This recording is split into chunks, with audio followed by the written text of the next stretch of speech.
그러므로 너희는 이렇게 기도하라. 하늘에 계신 우리 아버지여, 이름이 거룩히 여김을 받으시오며 나라가 임하시오며 뜻이 하늘에서 이루어진 것 같이 땅에서도 이루어지이다. 오늘날 우리에게 일용할 양식을 주시옵고 우리가 우리에게 죄 지은 자를 사하여 준 것 같이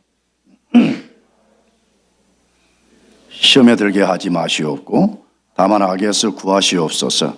나라와 권세와 영광이 아버지께 영원히 있사옵나이다. 아멘. 성진이 모니터 볼륨 조금만 더 올려주시면 좋겠습니다. 여러분들은 여러분 삶 속에서 만나는 인생의 시험들을 이겨내는 원리들을 잘 알고 있습니까? 또 그것을 잘 알 뿐만 아니라 시험을 만나거나 또 다가오는 시험들을 잘 극복하는 삶을 살고 있습니까? 우리는 지난 한 주간 특별 새벽 기도회를 하면서 예수님이 그러므로 너희는 이렇게 기도하라라는 이 가르침을 듣고 배우면서 기도했습니다. 어제 여기서 우리가 새벽 예배를 드릴 때도 말씀을 드렸지만 예수님을 구주로 믿는 그리스도인은 가장 행복하고 복된 사람이 아닐 수 없습니다. 왜 그럴까요? 우리 자신이 하나님 안에서 호흡하고 그분을 의지하며 살아가기 때문입니다. 사실은 세상 사람들도 일반 은총 속에 그렇게 살고 있는 거예요. 그런데 영적 무지 때문에 그것을 모르는 거죠. 그러나 우리는 그것을 깨닫고 매 순간 하나님 안에서 호흡하고 하나님을 의존하여 살기 때문에 이것이 말로 다 할 수 없는 행복이고 축복이 아닐 수 없습니다. 나가서 예수님이 우리에게 어떻게 기도할 것인지를 아주 자세히 알려주셔서 우리가 하나님께 올바로 기도할 수 있는 것이 행복하고 축복이 아닐 수 없습니다. 신이 있긴 있는데 그가 누구인지도 모르고 우리가 어떻게 기도할 줄도 모른다면 그 신이 우리와 무슨 관계가 있겠습니까?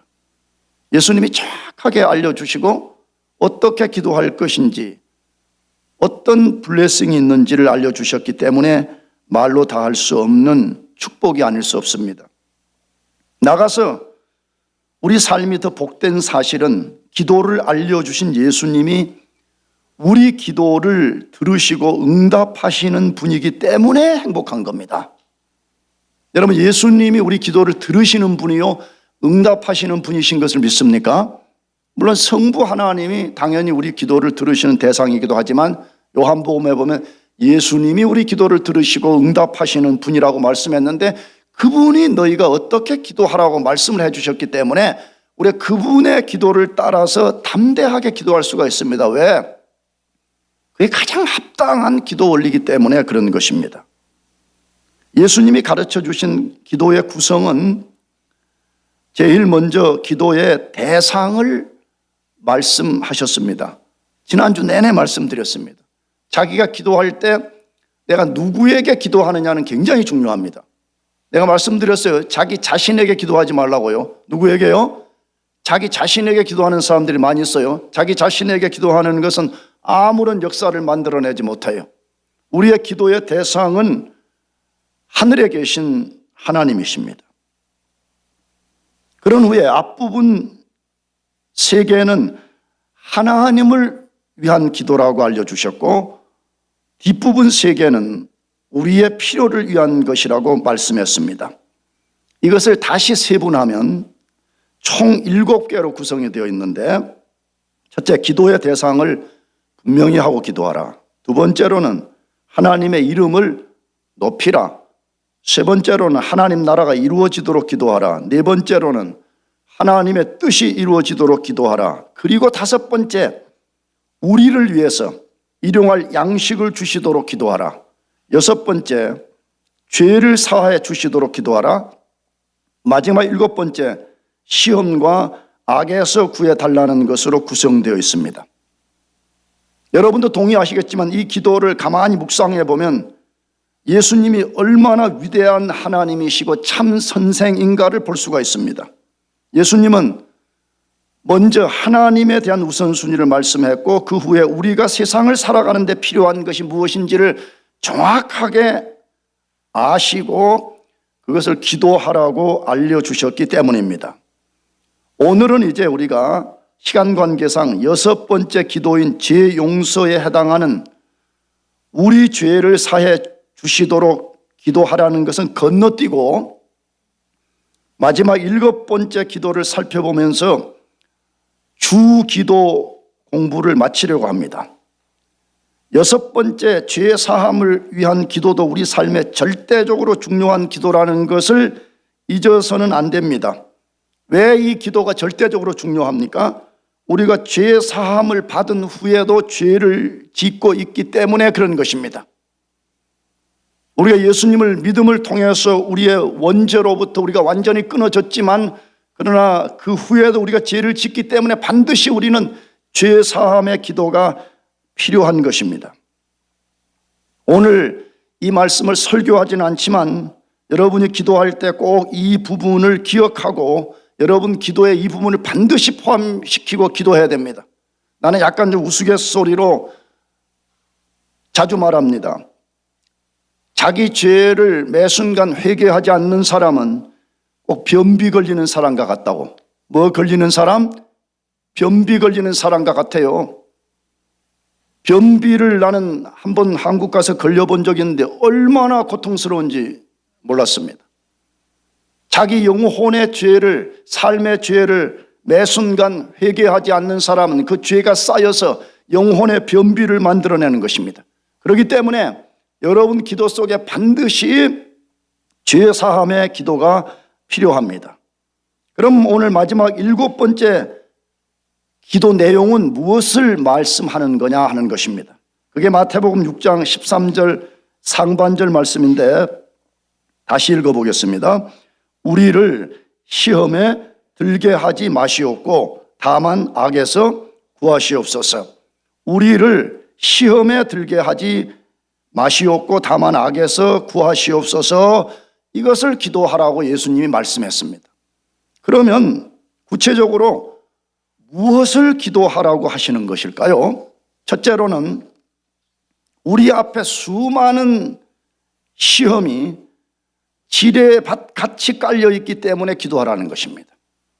우리 인생은 현재뿐만 아니라 앞으로 미래에 수많은 시험들이 지뢰밭처럼 도사리고 있기 때문에 기도하라고 말씀합니다.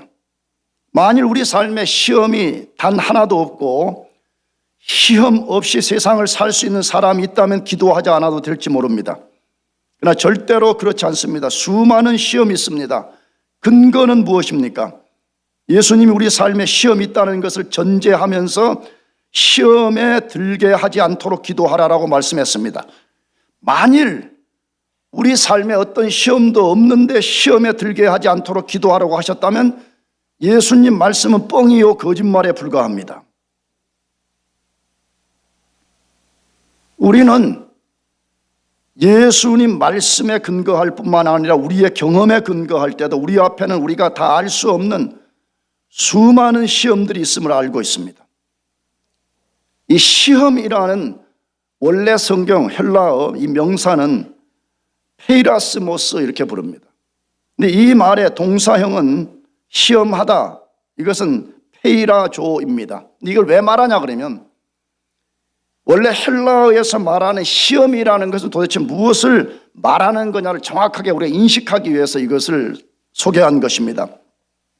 그런데 페이라조 이 동사형은 세 가지 번역이 가능합니다. 하나는 검사하다. 뭐 하다고요?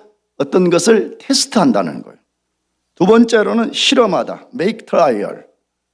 세 번째로는 유혹, tempt, 명사로는 temptation. 이 세 개의 개념을 갖고 있습니다. 다 이것은 이 세 가지로 번역이 가능하다 이 말입니다. 뒤에서 자세히 말씀드리겠지만 이 세 단어만 근거해도 우리에게는 크게 두 종류의 시험이 있음을 알 수 있습니다. 하나는 하나님으로부터 오는 시험이고 또 하나는 마귀로부터 오는 것입니다. 그런데 많은 그리스도인들이 착각하거나 무감각한 것 중 하나가 그리스도인에게는 시험이 없다고 생각합니다. 심지어 어떤 사람들은 그리스도인에게 어떤 시험이 있는 것은 그 사람이 뭔가 하나님 앞에 지금 잘못을 범하고 있기 때문에 그런 일을 당한다라고 생각합니다. 그런 생각은 100% 맞지가 않습니다. 물론 잘못해서 어떤 시험, 어려움을 겪을 수가 있습니다. 그러나 모든 그리스도인은 그리스도인이 되었기 때문에 피할 수 없는 하나의 숙명이 있습니다. 피할 수 없는 안항캐가 하나 있습니다. 그것은 시험입니다. 정확히 그리스도인이 아니었더라면 없었을 시험을 반드시 만나게 된다 그 말입니다. 그런데도 많은 사람들이 시험 없는 무풍지대를 꿈꾸고 살고 있습니다. 인간의 본능은 모두가 다 무풍지대를 원합니다. 그런데 문제는 뭐냐 그러면 성경은 무풍지대에 살 수 없다고 말하는데 우리는 계속 무풍지대를 꿈꾸면서 시험이 왔을 때에 그 의도를 알아차리지 못한 채 우리가 시험에 떨어져 버리고 낙심하고 좌절하는 경우가 많이 있다 이 말입니다. 그래서 그리스도인에게는 많은 시험이 있다고 사도들도 말하고 있습니다. 사도들이 말했다는 말은 하나님의 보냄을 받은 자들이기 때문에 그들의 메시지가 하나님의 신적 권능을 갖고 있다 그 말이잖아요. 대표적으로 야고보서 1장 2절입니다. 내 형제들아 너희가 몇 가지 시험? 여러 가지 시험을 당하거든 온전히 기쁘게 여기라라고 말씀합니다. 아니 우리 그리스도인들은 시험이 한 가지만 있는 것이 아니고 여러 가지 시험을 당하거든 온전히 기쁘게 여기라 말합니다. 야고보가 분명히 말합니다. 이 야고보는 사도 야고보인가 예수님의 형제 야고보인가 논쟁이 어쨌든 많은데 분명하게 우리 그리스도인들에게는 여러 가지 시험을 만날 수 있다고 말합니다. 절대적 사실입니다. 예수님을 구주로 영접하면 그 순간에 이 세상은 나그네가 되기 때문에 나그네로 세상을 살아가는 그리스도인에게는 숙명적으로 여러 가지 시험을 만나게 됩니다.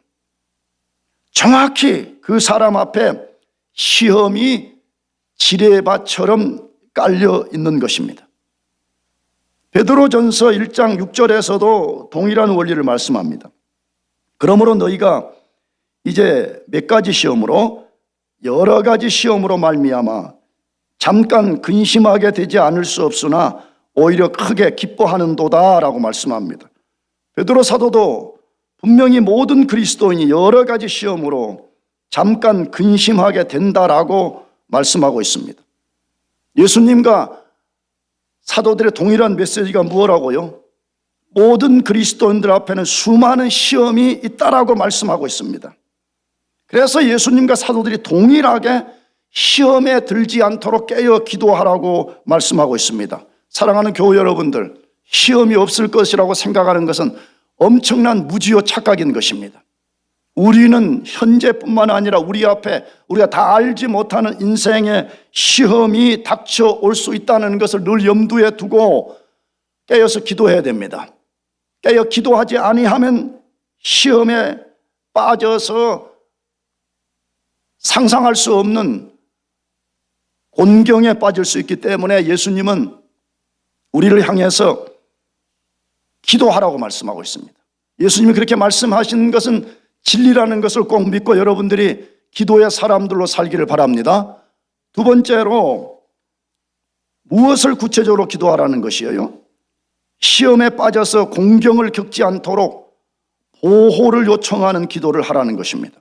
시험이 현재 있거나 앞으로 닥쳐오게 될 텐데 시험에 사로잡히게 되면 필연적으로 공경에 빠지게 된다는 거야. 그러므로 미리부터 하나님께 하나님 나를 보호해 주십시오. 혹은 지금 어려움에 있다면 하나님 나를 이 시험에서 건져 주십시오라고 기도하라고 합니다.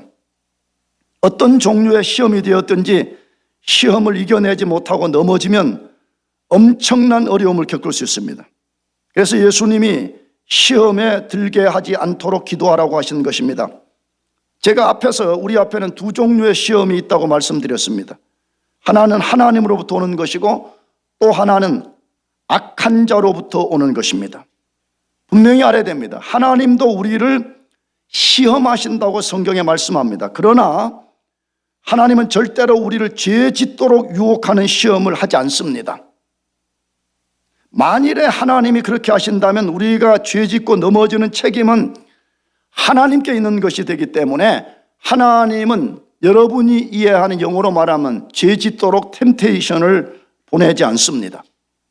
그래서 야고보서 1장 13절에서 하나님은 그런 개념의 시험을 하지 않는다고 분명하게 못 박아 말합니다. 읽어보겠습니다.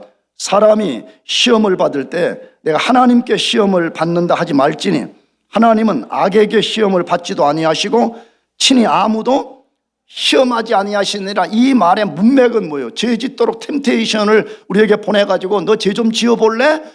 절대 이렇게 하시는 분이 아니다 그 말이에요. 사실이죠. 하나님은 절대 거룩, 절대 선함, 절대 완전, 절대 사랑이신 그분이 어떻게 우리를 향해서 죄 짓도록 템테이션을 가하겠습니까? 그러면 하나님의 성품이 깨어지는 것이기 때문에 절대로 그런 일은 하지 않으신다 그 말이에요. 그러면 하나님이 우리를 시험하는 것은 무엇일까요? 우리 믿음이 잘 자라고 있는지, 우리가 어떤 상황에서 말씀에 순종하는지 안 하는지, 극한 어려움 속에서 하나님만을 자신의 불성각으로 의지하지 않는지 테스트하는 것입니다. 근데 사람들이 참 웃기는 것이 하나님이 이런 테스트한다고 하면 되게 안 좋아해요. 아니 학교 다니면 우리가 반드시 무슨 중간고사가 있고 기말고사가 있고 매 단계마다 시험을 치르잖아요. 이 사람이 정확하게 지금 이 수업을 따라오는지 이것을 체크하기 위해서 할 때는 여러분들이 이게 비논리적이다 모순이다 말하지 않습니다. 물론 막 기분은 좀 나쁘지. 교수들은 맨날 시험만 내냐고. 하나님이 우리의 믿음을 테스트한다, 순종을 테스트한다, 의존을 테스트한다 그러면 굉장히 싫어하는 경향이 많이 있어요. 나는 오히려 모든 것이 하나님께로부터 왔기 때문에 하나님이 당연히 그렇게 해야 된다고 믿습니다. 여러분도 믿습니까? 당연히 시험을 통과해 봐야만이 이 사람이 이번 학년을 패스할 수 있는 자질이 생겼는가 안 생겼는가를 알 수 있듯이 진짜 우리가 시험을 만나봐야만이 이 사람의 믿음이 자랐는지 안 자랐는지를 우리가 알 수 있을 거 아니에요. 그래서 하나님은 그런 개념으로는 자기 백성들을 반드시 시험합니다. 이 시험을 받은 대표자는 우리 믿음의 조상 아브라함입니다. 아브라함은 콜링을 받은 후에 수많은 테스팅을 받았습니다. 그의 생애 마지막 테스팅이 소개되는데 그게 창세기 22장 2절 말씀이에요. 같이 읽어보겠습니다. 여호와께서 이르시되 내 아들 내 사랑하는 독자 이삭을 데리고 모리아 땅으로 가서 내가 내게 일러준 한 산 거기서 그를 번제로 드리라. 이 말씀 한 구절 안에도 엄청난 메시지가 들어있어요. 간략하게 하나님 뭐라고 명령을 했어요? 누구 아들? 내 아들을 하라 그랬어요. 그 다음 뭐라 그랬어요? 누가 사랑하는? 내가 사랑하는 어떤 아들이에요? 독자 이삭을 바쳐라. 근데 하나님이 지정한 땅으로 가라. 어떤 방식으로 드리라 그랬어요? 뭘로 드려라? 번제로. 번제는 제사 방법으로 하게 되면 아들을 죽이고 아들의 살을 다 이렇게 손바닥만이 각을 떠가지고 그걸 불태워서 하나님께 태워서 드리는 걸 번제라 그러는데 하나님이 아브라함에게 이것을 명령했습니다. 너 가서 이것을 해라 이렇게 했습니다. 여러분 왜 이렇게 혹독한 명령을 하셨을까요? 도저히 말도 안 돼 보이는 듯한 이런 명령을 하셨냐 하는 것입니다. 우리가 그것을 이해하려면 아브라함을 처음 콜링한 데서부터 살피는 게 필요합니다. 하나님은 아브라함이 갈대아 우르에서 우상 숭배하며 살 때에 불가항력적 은혜를 부어서 콜링했습니다. 그게 우리하고 똑같은 거예요. 우리도 하나님을 찾지도 않고 하나님을 조소하고 멸시하고 살고 있는데 하나님이 아브라함에 찾아왔듯이 하나님이 신비한 방식으로 우리에게 찾아와서 그의 은혜를 부어주셨기 때문에 우리가 그의 콜링을 잊게 된 것이에요. 그리고 아브라함이 믿음의 조상이 되었습니다.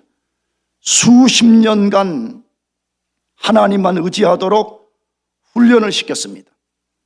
그리고 매 과정마다 하나님이 아브라함을 테스트하셨습니다. 그리고 하나님이 아브라함 생애 이제 마지막 테스트를 하신 것입니다. 아브라함 25년 기다려서 얻은 아들, 말 그대로 눈에 넣어도 아프지 않을 그 아들을 하나님이 번제로 드리라고 명령을 하셨습니다. 근데 성경을 읽어보게 되면 아브라함은 조금도 주저함이 없이 하나님 명령에 순종해서 그 시험을 완벽하게 통과했다라고 되었습니다. 그 결과가 무엇일까요?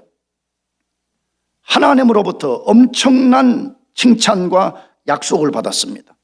그것이 창세기 26장 16절에서 18절 말씀인데 읽어보겠습니다. 이르시되 여호와께서 이르시기를 내가 나를 가리켜 맹세하노니 내가 이같이 행하여 내 아들 내 독자도 아끼지 아니하였은즉 내가 내게 큰 복을 주고 내 씨가 크게 번성하여 하늘의 별과 같고 바닷가의 모래와 같게 하리니 내 씨가 그 대적의 성문을 차지하리라. 또 내 씨로 말미암아 천하 만민이 복을 받으리니 이는 내가 나의 말을 준행하였음이니라 하셨다 하니라 라고 되어 있습니다. 여러분, 아브라함 생애는 이 말씀 그대로 된 것입니다. 사실 오늘 우리가 예수 그리스도를 믿게 된 것도 바로 아브라함에게 지금 약속한 이 복 때문에 우리가 지금 예수님을 믿고 구원받고 하나님의 백성이 된 것입니다. 그러나 반대로 마귀의 시험은 하나님의 것과 정반대입니다. 하나님은 우리를 테스트한 후에 더 큰 믿음으로 나아가고 더 큰 은혜와 복을 누리게 하는 데 있습니다. 반대로 마귀의 시험은 죄의 유혹입니다. 무슨 유혹이라고요? 죄의 유혹. 왜 죄의 교묘한 유혹을 보내는 것이에요? 죄를 선택하고 죄를 선택함으로 하나님께 불순종하고 궁극적으로 하나님으로부터 완전히 떨어져서 파멸에 떨어지게 하는데 목적이 있기 때문에 그런 것입니다. 그러므로 하나님의 시험과 마귀의 시험은 완전히 다른 것입니다. 그래서 마귀를 대적자, 디아블로스 다양하게 부르지만 성경에 마귀를 시험하는 자라고도 부릅니다. 뭐 하는 자? 시험. 우리에게 템테이션을 보내는 존재라고 말합니다. 그것이 마태복음 4장 1절에서 3절 말씀인데, 그때 예수께서 성령에게 이끌려 마귀에게 시험을 받으러 광야로 가사 40일을 밤낮으로 금식하신 후에 줄이신지라. 뭐 하는 자가? 시험하는 자가 예수께 나와 이르되 내가 만일 하나님의 아들이거든 명하여 이 돌들로 떡덩이가 되게 하라. 마귀를 그 다음 절에는 뭐라고 다시 표현했어요? 뭐 하는 자래요? 시험하는 자라고 말합니다. 여러분, 마귀는 내가 말하지만 너무 우리가 과도하게 생각해도 안 되지만 과소평가해서도 안 되는 존재입니다. 왜냐 그러면 예수님을 시험에 빠뜨리려고 도전했던 존재이기 때문에 예수님이 아닌 우리들 말이에요. 우리가 어떻게 살아야 될 것인지가 자명합니다. 근데 상당히 많은 그리스도인들 중에서는 마귀를 너무 과소평가하다가 시험에 떨어져 가지고 하나님 앞에서 비참한 존재로 전락되는 케이스들이 많이 있습니다. 나가서 이 마귀가 시험하는 존재인데 그는 지금도 우리를 어떻게 공격하려고 하는지를 베드로전서 5장 8절에서 소개하는데, 여기서는 그는 굶주린 사자에 비유했습니다. 읽어보겠습니다. 근신하라, 깨어라, 너희 대적 마귀가 우는 사자같이 두루다니며 삼킬 자를 찾나니 라고 말하고 있습니다. 나는 말했지만 마귀를 그렇게 두려워하진 않습니다. 근데 어떤 사람들은 분명히 마귀가 지금 굶주린 사자와 같이 삼킬 자를 찾아 자기 타겟을 찾아다닌다고 말해. 무장되지 않고 노출된 사람들을 정확하게 어택해가지고 자기의 밥을 만들려고 하는데 기도도 안 하고 말씀에 무장도 없고, 내가 볼 땐 그런 사람들은 대부분의 마귀의 종로를 타고 있는 거예요. 그래서 우리가 어떻게 하든지 좀 힘들지만 기도해보자. 그걸 못 해내. 같이 모여서 성경을 공부하고 무장하자. 왜 그러는 거예요? 뭐 그거 하면 장부한 목사가 무슨 뭐 높아지나요? 그런 거 절대 아니잖아요. 우는 사자와 같이 삼킬 자를 두루 찾고 있는 이 마귀의 공격에서 이기는 방법은 우리가 기도하는 것이요, 두 번째로는 하나님의 말씀으로 무장될 때만 이겨낼 수 있습니다. 믿습니까? 그래서 그거 좀 해보자는 거잖아요. 여러분이 진짜 하나님이 살아계신 것을 믿고 진짜 여러분의 영혼이 거듭났다면 이런 말씀을 우리가 귀담아 드려야 되잖아요.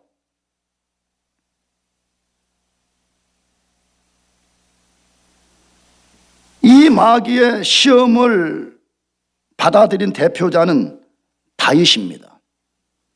여러분, 다윗이 인간적으로나 영적으로 얼마나 위대한 사람이에요. 그런데 다윗은 이 마귀의 템테이션을 받아들인 사람이었습니다. 어느 날 왕궁에서 목욕하는 여인을 보고 시험에 들었습니다. 여인을 왕궁으로 데려와서 성폭행했습니다. 그 결과 다윗은 그의 생애에 모든 블레싱을 빼앗겨버리고 상상할 수 없는 고통을 당했습니다. 가장 고통은 뭐였어요? 그 아들 압살롬이 반역을 꾀해가지고 아버지 턱 밑에 칼을 겨누어가지고 압살롬 때문에 자기가 모든 것을 포기하고 도망길에 나서야 했던 사람이었습니다. 여러분, 시험은 그냥 받아들여도 괜찮다 그런 정도가 아닙니다.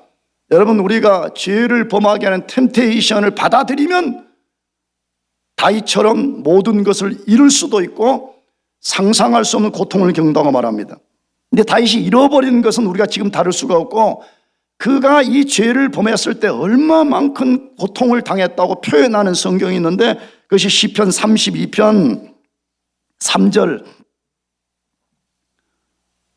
4절 말씀입니다. 시편 32편 3절 4절을 여러분들이 한번 큰 소리로 먼저 읽어보시기 바랍니다. 같이 시작.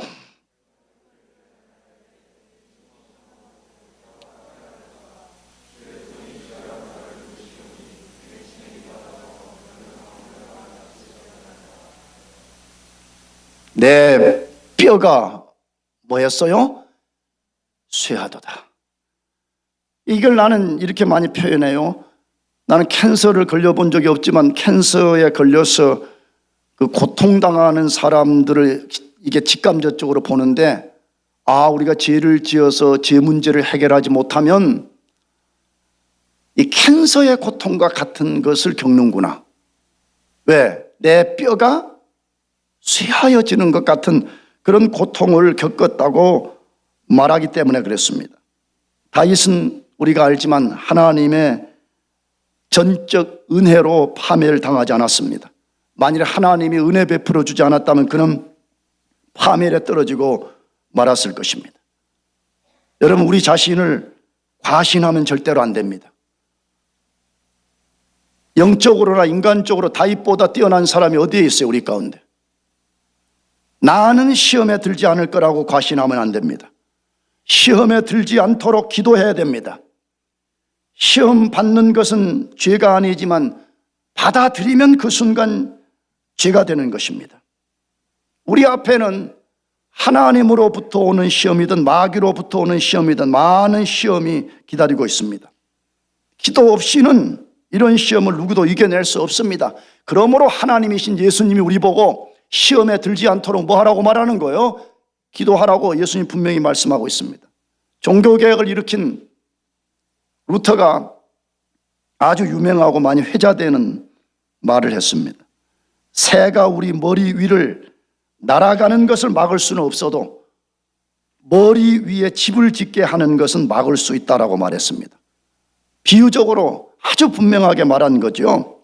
새가 우리 속에 높이서 휙 날아 어떻게 우리가 막아요? 그럼 어떤 새가 우리 머리에 집을 지으려면 우리가 그거 못 짓게 막을 수 있다 그 말이잖아요. 무슨 말 하려고 그래요?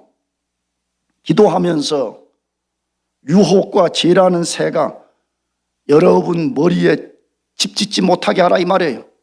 다시 말해 템테이션이 찾아왔을 때 그걸 단호하게 탁 뿌리쳐야지.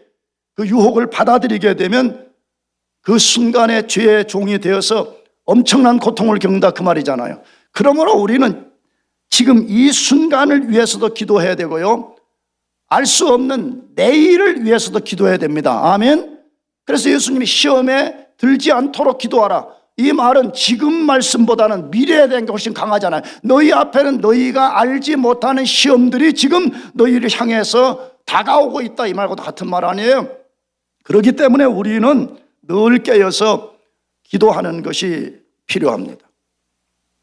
마지막 세 번째로 무엇을 구체적으로 기도하라는 것이에요. 기도할 때만 시험에 빠지지 않고 승리할 수 있기 때문에 기도하라는 것입니다. 뭐 할 때만 시험에 빠지지 않아요? 기도할 때만 우리가 시험을 이겨낼 수가 있어요. 시험을 이기는 최고의 비결은 하나님께 기도하는 것입니다. 그래서 예수님이 시험에 들게 하지 않도록 기도하라고 하신 것입니다. 기억해야 됩니다. 기도 자체가 능력이 아닙니다. 기도를 통해서 하나님을 의지하고 하나님의 능력을 힘입기 때문에 기도가 능력인 것입니다. 믿으시기 바랍니다. 조심해야 됩니다. 우리 자신에게 기도해서도 안 되고요, 기도 자체가 미신적 능력을 갖고 있다고 여기면 안 됩니다. 기도가 능력 있는 것은 기도를 통해서 유한한 피조물인 우리가 전능한 창조주를 의지하기 때문에 그분으로부터 오는 능력을 덧입는 거기 때문에 기도가 능력이라고 말하는 것입니다. 예수님이 기도가 시험을 이기는 비결인 것을 친히 보여주셨습니다. 이런 말씀을 보면 우리 자신이 얼마나 교만한가, 반대로 우리가 얼마만큼 겸손해져야 되는가 하는 것을 배우게 되는데, 인류의 구속자요, 인류의 창조자요, 인류의 주 대신 예수님 그분이 직접 시험을 이기기 위해서 기도하셨고 그것을 통해서 우리들에게 기도하라고 본을 보이셨다, 이 말입니다. 무슨 내용이죠? 예수님이 굉장히 기도의 사람이라고 마가복음과 누가복음에 반복해서 말합니다. 그런데 그분의 최고의 시험, 십자가 지기 전에 겟세마네 동산에서 기도하셨습니다. 얼마나 간절히 오랫동안 기도를 하셨든지 땀방울이 핏방울이 되었다라고 소개하고 있습니다. 그것이 누가복음 22장 44절 말씀인데 같이 읽어보겠습니다. 예수께서 힘쓰고 애써 또 간절히 기도하시니 땀이 땅에 떨어지는 핏방울같이 되었더라. 자꾸 의학이 발달하고 의학의 어떤 설명들이 많이 퍼지면서 이건 의학적으로 사실이라 그래요. 사람이 큰 쇼크를 받거나 간절히 어떤 것을 하게 되면 모세혈관이 터지면서 그 땀과 함께 그것이 핏방울처럼 보여진다라는 것이 정설이라 그래요. 도대체 얼마만큼 간절히 기도하면 그렇게 될 수 있을까요? 자기 앞에 다가오는 최고의 시험, 그것에 넘어지지 아니하고 그 시험을 통과하기 위해서 하나님께 기도할 때 땀방울이 핏방울처럼 되었다, 그렇게 말합니다. 우리도 이걸 좀 흉내내 봅시다. 내가 지난주에 도전했지만 여러분, 기도하지 않는 것이 죄입니다. 기도하지 않는 것이 뭐라고요? 죄인 것이에요. 썬데이 크리스찬으로 벤치 워머로 있다가 돌아가서 다음 주에 또 와가지고 여러분이 앉은 의자만 덮이고 이 삶을 반복한다면 여러분들은 죄 짓는지 몰라요. 우리가 모세혈관이 터지도록까지 하지는 못할지라도 우리가 좀 흉내내 봅시다. 아멘. 흉내내 봐야 되지 않아요, 우리가? 아니면 최소한 꼭 그게 절대적인 것이 아니면 목이라도 좀 쉬어봐야 되잖아요. 언제까지 우리 식탁에서 땡스 하나님 이걸로서 인생을 마치려고 그래요? 예수님이 직접 보이셨잖아요. 인생 최대의 시험은 기도를 통해서만 극복할 수 있다는 것이. 근데 우리가 알지만 이 기도를 다 마치셨을 때 군병들이 와서 예수님을 체포할 때 예수님은 당당하게 누가 예수냐 그렇게 말할 때 나다 이렇게 말했잖아요. 예수님 스스로 체포당해서 로마의 공권력 앞에서 담대하게 내가 바로 왕이다 라고 선언하면서 그는 당당히 십자가에 못 박혔습니다. 그러므로 하나님 앞에 시험을 완벽하게 통과하심으로 우리의 구원자가 되었습니다. 반대로 그 장소에 있었던 제자들은 예수님 몇 번에 걸쳐서 시험에 들지 않도록 깨어 기도하라고 말씀하셨음에도 불구하고 순종치 않다가 예수님이 체포되고 십자가에 못 박힐 때 다 부인하고 심지어 베드로는 예수님을 저주까지 하고 부인하고 다 도망가 버렸습니다. 왜 그랬을까요? 제자들은 영적으로 깨어있지 못했기 때문에 그렇습니다. 영적으로 깨어있지 못하면 제자들과 똑같은 반응을 드러내게 된다 이 말이에요. 예수님이 지금 너희 앞에 가공할 시험이 다가오니까 너희 깨어서 기도하라 그러는데 제자들은 그게 무슨 말인지를 전혀 알아차리지 못했습니다. 도대체 무슨 시험이 우리에게 다가온다는 거야? 예수님이 기적을 베푸시는 분인데 예수님이 우리와 함께 있다 그러면 혹시라도 어떤 원수들이 쳐들어온다 그래도 예수님이 다 물리쳐버릴 건데 무슨 자꾸 시험이 있다고 깨어서 기도하라냐, 이렇게 이해를 한 것이에요. 왜 기도가 모든 시험을 이기는 비결일까요? 왜 기도만이 시험을 이기는 비결이냐 이 말이에요. 다시 말씀을 드리지만 기도는 우리 자신을 하나님께 의탁시키며 그분으로부터 모든 도움을 입는 행위인 것입니다. 그래서 기도가 호흡이다, 대화다 이런 방식으로 많이 묘사를 하지만 나는 내가 좋아하는 내 정의는 뭐냐 그러면 유한자인 나 자신이 기도라는 파이프라인을 통해서 무한자에 연결시키는 것이다. 나는 항상 그렇게 정의하는 걸 좋아해요.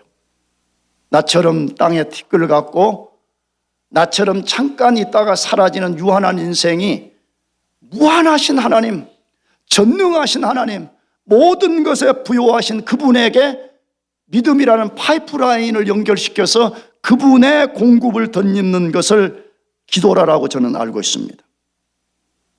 우리가 만일에 하나님만 의존하고 하나님께 의탁하여 기도를 한다면 하나님은 반드시 우리에게 놀랍고 신비한 은혜를 부어주실 것입니다. 그것을 믿으시기 바랍니다. 그러면 그 놀랍고 신비한 은혜는 뭘까요? 너무 많은데 한 4가지만 소개하려고 그래요. 첫째는 우리 안에 거룩함을 부어줍니다. 뭘 부어줘요? 거룩함. 그분의 거룩함이 우리 속에 거하게 될 때 죄의 유혹이 찾아오면 죄가 달콤하게 보이는 것이 아니라 죄가 혐오스럽게 느껴지기 시작합니다. 많은 경우에 그리스도인들이 죄를 쉽게 탁탁 받아들이는 이유는 뭐냐 그러면 첫째, 그 속에 거룩한 성향이 없어서 그래요. 하나님으로부터는 거룩함이 자기의 속사람을 완전히 뒤덮으면 어떤 죄가 교묘하게 유혹을 할 때에 그 죄가 달콤하게 느껴지는 것이 아니라 혐오스럽게 느껴지기 시작하거든요. 그러면 그 순간에 당장 갈등 없이 죄를 끊어버릴 수가 있습니다. 그래서 우리가 기도하면 하나님이 주시는 첫 번째 은혜가 거룩함입니다. 여러분 이것을 경험하기를 축복합니다. 이걸 경험해요. 그래서 더 이상 자꾸 죄에서 뒹굴고 죄 때문에 고통당하고 그렇게 하지 말고. 두 번째로는 지혜입니다. 하나님이 주시는 거룩한 지혜로 뱀처럼 교묘하게 찾아오는 지혜의 유혹을 분간해내는 능력이 생기게 됩니다. 여러분 하나님의 지혜는 모든 것을 꿰뚫어 볼 수 있는 능력인 것을 믿어야 됩니다. 근데 하나님의 지혜로 그 유혹의 교묘함을 간파하고 단호히 뿌리칠 수가 있습니다. 나는 시간이 없어서 나의 간증을 할 수는 없지만 나는 과거에 한국에 있을 때 이런 지혜가 없어가지고 사탄의 유혹이 하나님이 주시는 블레싱인 줄로 받아들였다가 엄청난 고난을 받고 물론 하나님의 섭리 때문에 오기는 했지만 그 고통이 나를 미국에 오게 한 이유였기도 했습니다. 그러므로 우리는 기도함으로 하나님의 지혜를 얻어야 됩니다. 그 지혜만이 교묘하고 위장된 모든 템테이션을 우리가 분간해내고 맞설 수 있기 때문에 그렇습니다. 세 번째로는 능력입니다. 기도할 때 하나님의 능력이 우리 속에 임함으로 우리 영혼과 우리의 지정의를 움직이는 성향이 강해져서 아무리 두려운 상황과 환경이 우리 앞에 펼쳐질지라도 우리는 그 강한 믿음 때문에 그 성향, 그 상황들과 맞서 싸울 수가 있는 것입니다. 아멘. 너무너무 중요한 이론이에요. 왜 그리스도인들이 신앙생활을 잘하는 것 같다가도 조그만 어려움 당하면 꽁무니 빼고 도망가 버리는 것이에요. 믿음이 없어 그런 거잖아요. 다시 말하면 하나님이 주시는 능력이 그 사람 속에 불처럼 활활 타오른다면, 비록 내 상황이 아무리 어렵고 크게 보여도 이 상황을 능히 이기게 하시는 하나님이 해결해 줄 것이라는 믿음이 없기 때문에 도망가는 거 아니에요. 마지막 네 번째로는 믿음입니다. 뭐라고요? 믿음. 기도하면 할수록 하나님을 신뢰하고 의존하는 강한 믿음이 발생합니다. 놀랍습니다. 이게 영적 비밀이잖아요. 기도하면 더 뭐가 생긴다고요? 대답해봐요. 뭐가 생겨요? 믿음이 생기는 거예요. 기도하지 않으면 믿음이 안 생겨요. 기도하지 아니하면 자꾸만 불신앙과 갈등과 회의 속에서 늘 머물다가 인생 마치는 거예요. 그런데 우리가 하나님 앞에 깨어서 기도하게 되면 하나님이 놀랍게 우리에게 은혜로 믿음을 자꾸만 부어주시고, 그 믿음이 강하게 되어서 하나님을 신뢰하고 의존하는 역사가 일어나게 됩니다. 그런 사람은 어떤 상황에서도 하나님을 전적으로 의지하게 됩니다. 하나님을 전적으로 의지하게 돼요. 만일에 하나님이 이 상황에서 나를 죽게 하신다면 나는 하나님 안에서 죽을 각오가 되어 있습니다. 이런 자세로 맞서는 거죠. 그러나 그런 사람들 속에는 또 하나의 비밀이 뭐가 있어요? 만일에 내가 너무 약해서 이 시험을 끝까지 감당하지 못한다면 분명히 하나님께서 피할 길도 주실 것이다. 그렇기 때문에 나는 피할 길을 주시는 그 하나님만 끝까지 바라보고 믿음으로 기다리겠다는 기다림을 갖게 돼요. 그것을 고린도전서 10장 13절인데 마지막으로 읽어보겠습니다. 사람이 감당할 시험 밖에는 너희가 당한 것이 없나니 오직 하나님은 미쁘사 너희가 감당하지 못할 시험 당함을 허락하지 아니하시고 시험 당할 쯤에 또한 피할 길을 내사 너희로 능히 감당하게 하시느니라. 하나님이 어떤 것을 하라 하지 말라라고 말씀하실 때는 그분의 선한 뜻이 있어서 그렇게 명령하시는 것입니다. 하나님이신 예수님이 우리에게 시험에 들게 하지 않도록 기도하라라고 말씀하셨을 때는 우리 괴롭히려고 그러는 것이 아닙니다. 너희가 모르는 인생의 시험들이 너희 앞에 지뢰밭처럼 깔려있고 너희를 향해서 시험이 닥쳐오기 때문에 너희들은 미리 경호 기도, 시험이 왔을 때 넘어지지 않도록 지금부터 깨어서 기도로 무장하고 하나님께 도움을 구하는 기도를 하라, 그 말입니다. 사랑하는 교회 여러분들, 우리는 절대 다윗과 아브라함보다 위대하지 않습니다. 그들이 기도할 때 시험을 이겼고 기도하지 않을 때 그들은 여지없이 실패했습니다. 우리는 특별 새벽 기도회를 마쳤습니다. 특별 새벽 기도의 기간을 마치는 게 우리의 목표가 아닙니다. 오히려 기도의 끈을 놓지 말고 여러분이 더 깨어서 하나님께 기도하고 하나님의 도움을 힘입어서 여러분 앞에 닥쳐오는 모든 시험들을 능히 이겨내시기를 축복합니다. 기도하겠습니다.